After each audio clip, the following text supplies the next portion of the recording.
J.K. Rowling's Harry Potter and the Chamber of Secrets, Chapter 13, The Very Secret Diary.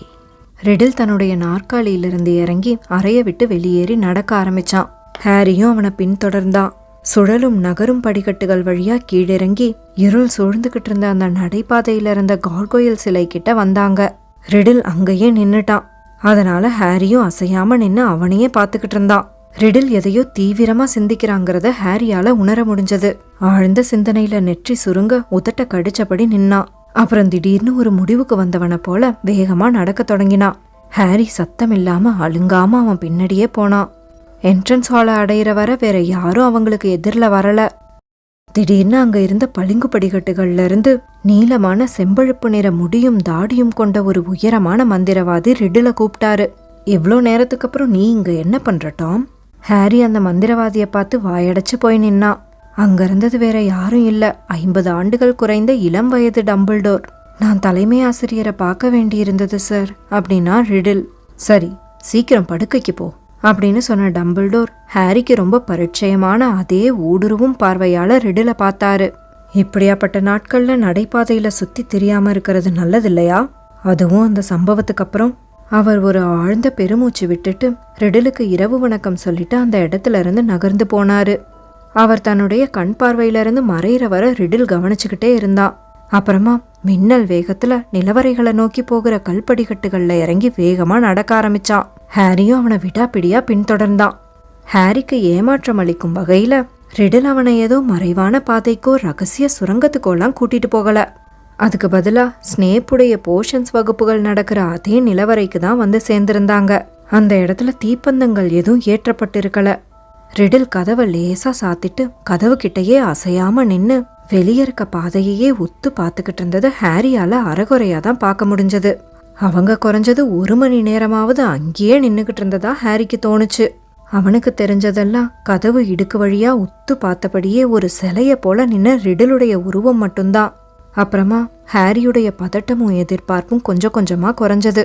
எப்படா மறுபடியும் நம்ம நிகழ்காலத்துக்கு திரும்புவோன்னு அவன் ஆசைப்பட்டு நினைச்ச அந்த தருணத்துல கதவுக்கு வெளியே ஏதோ நகர்ற சத்தம் கேட்டது. யாரோ ஒருத்தங்க அந்த நடைபாதையில பதுங்கி பதுங்கி வந்துகிட்டு இருந்தாங்க. ஹாரியும் ரெடிலும் மறைஞ்சிருந்த அந்த நிலவரைய கடந்து யாரோ போறது அவன் காதுல விழுந்தது. ரெடில் ஒரு நிழலை போல சத்தம் இல்லாம அந்த கதவுக்குள்ள இருந்து வெளியேறி பின்தொடர ஆரம்பிச்சான்.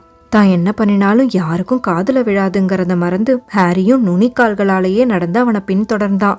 கிட்டத்தட்ட 5 நிமிஷமா அவங்க அந்த காலடி சத்தங்களையே பின்தொடர்ந்தாங்க. அப்புறமா திடீர்னு ரெடில் அசையாம நின்னுட்டான். புது சத்தங்கள் வந்த திசையை நோக்கி தலைய சாச்சு பார்த்தான். அப்புறமா யாரோ ஒருத்தங்க கரகரப்பான குரல்ல கிசுகிசுப்பா பேசுறதும் ஒரு கதவு கிரீச்சிட்டு திறக்கிற சத்தமும் ஹாரி காதுல விழுந்தது. வா, உன்னை இங்கிருந்து வெளியே கூட்டிட்டு போகணும், சீக்கிரம் பெட்டிக்குள்ள போ. அந்த குரல்ல இருந்த ஏதோ ஒண்ணு ஹாரிக்கு ரொம்ப பரிச்சயமா தோணுச்சு. ரெடில் திடீர்னு ஒரு மூலையிலிருந்து பாஞ்சு வெளியே வந்தான். ஹாரியும் அவன் பின்னாடியே போனான். அங்க திறந்திருந்த கதவுக்கு முன்னாடி ஒரு பிரம்மாண்டமான உருவம் கொண்ட சிறுவன் குனிஞ்சு உட்கார்ந்திருக்கிறதையும் அவனுக்கு பக்கத்திலேயே ஒரு பெரிய பெட்டி இருக்கிறதையும் ஹாரி பார்த்தான். மாலை வணக்கம் ரூபியஸ் அப்படின்னு ரெடில் ரொம்ப தீர்க்கமான குரல்ல சொன்னான். அந்த சிறுவன் படார்னு கதவை சாத்திட்டு எழுந்து நின்னான். இங்க கீழே நீ என்ன செஞ்சிட்டு இருக்க டாம்? ரெடில் மேலும் கிட்ட நெருங்கி போனான். எல்லாம் முடிஞ்சிடுச்சு அப்படின்னு சொன்னாம, நான் உன்னை காட்டி கொடுக்க வேண்டி இருக்கு ரூபியஸ். இந்த தாக்குதல்கள் எல்லாம் நிறுத்தப்படலைன்னா ஹாக்வர்ட்ஸை இழுத்து மூடுறத பத்தி அவங்க பேசிக்கிட்டு இருக்காங்க. நீ என்ன சொல்ற? நீ யாரையும் கொல்லணும்னு நினைச்சிருக்க மாட்டேன்னு தான் நானும் நினைக்கிறேன். ஆனா ராட்சசர்களெல்லாம் நல்ல செல்ல பிராணிகளா இருக்க முடியாது. நீ அநேகமா அதை ஒரு உடற்பயிற்சிக்காக வெளியே அனுப்பி இருக்கலாம்.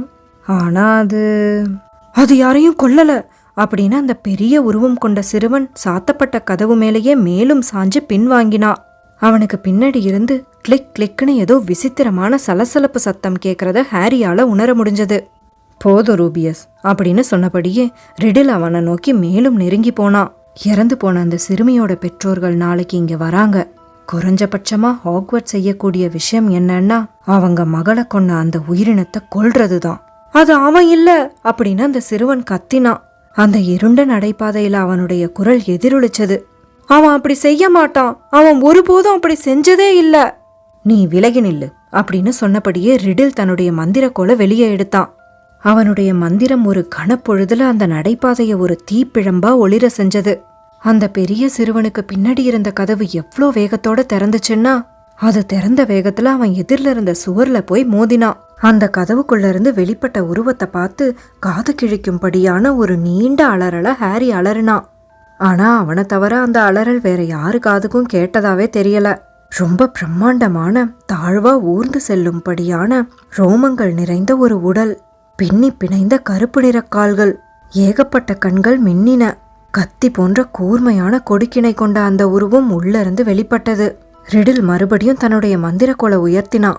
ஆனா ரொம்ப தாமதம். அந்த உயிரினம் அவனை மோதி தள்ளி விட்டுட்டு அந்த நடைபாதையில சீறி பாஞ்சு கண்ணிமைக்கும் நேரத்துல கண் பார்வையில இருந்து மறைஞ்சு போயிடுச்சு.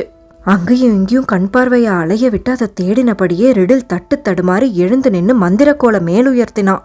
ஆனா அந்த பிரம்மாண்ட உருவம் கொண்ட சிறுவன் ரிடில் மேல பாஞ்சு அவனை கீழே தள்ளி கையில இருந்த மந்திர கோலை பிடுங்கி வேண்டாம் அப்படின்னு பயங்கரமா அலறினான். அந்த காட்சி அப்படியே சுழன்றது. முழுக்க முழுக்க இருள் சூழ்ந்தது.